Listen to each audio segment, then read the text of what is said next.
deliver, kapalinante.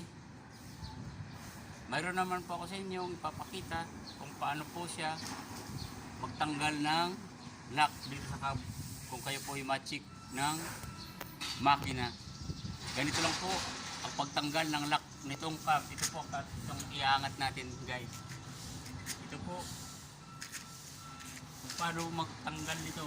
Ito lang guys.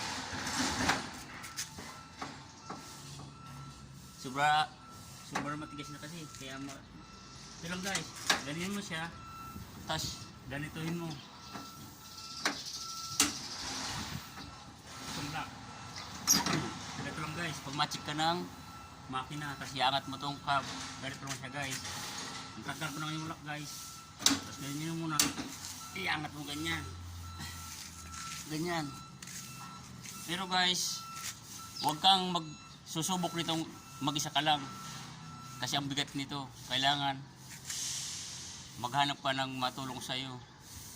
Tapos pag ibabalik naman guys, galitin mo lang siya guys. Ilak mo siya guys. Yun guys, napakadali lang guys. Guys, ganito lang po. Like and share na lang po guys.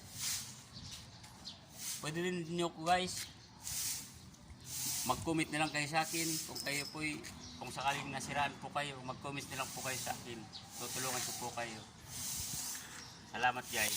Like and share na lang po.